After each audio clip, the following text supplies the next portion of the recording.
Après deux millésimes exceptionnels que sont 2018 et 2019, nous ne nous attendions pas à un troisième millésime de ce niveau.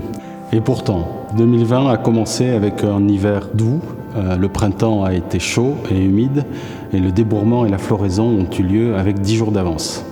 Les pluies du printemps ont apporté une forte pression parasitaire, mais sans conséquence sur la quantité de la récolte. L'été a débuté par une sécheresse absolue et des vagues de chaleur qui se sont répétées jusqu'au 10 août.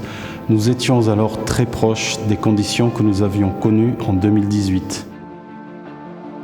Du 10 au 20 août, les pluies sont arrivées, apportant de la fraîcheur et de l'humidité dont les vignes avaient bien besoin. Puis le beau temps et la chaleur sont revenus jusqu'au 20 septembre, quand les températures ont commencé à baisser et l'humidité automnale a arrivé. La maturation des raisins s'est donc passée avec beaucoup moins de stress qu'en 2018 et 2020 se rapprochait de 2019.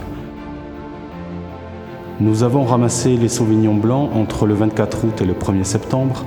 Les conditions climatiques ont permis une très bonne maturité des raisins sans la concentration et l'alcool apportés par des étés très secs, mais avec la complexité, l'intensité aromatique et la fraîcheur des grands millésimes. Château Margaux fait du vin blanc depuis le XVIIIe siècle. D'abord appelé vin blanc de Sauvignon, c'est en 1920 qu'il prend le nom de pavillon blanc.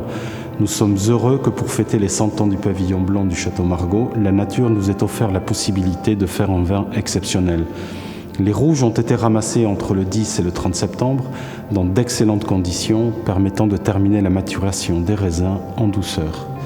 Le 2020 a pu bénéficier d'un temps très favorable avec une alternance de chaleur et de fraîcheur, ainsi qu'une alternance de pluie et de périodes très sèches, tout cela dans un contexte de millésime très précoce.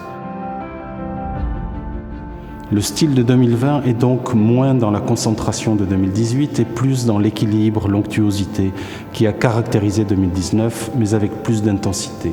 Le duo 2019-2020 nous rappelle le duo 2009-2010. Les vins de 2020 sont tellement excitants qu'on en oublierait presque que cette année restera également comme celle du Covid. Tout a été fait, bien sûr, pour prévenir toute contamination et nous nous félicitons du succès des décisions prises et du respect des consignes par l'ensemble du personnel. Mais on retiendra qu'à aucun moment, les raisins n'ont eu à subir le moindre effet de cette pandémie sur leur développement et leur maturation. Rien n'a donc pu empêcher 2020 de devenir un très grand millésime et de constituer avec 2018 et 2019 peut-être le premier trio de millésimes exceptionnels de notre histoire. Mais l'avenir nous le dira.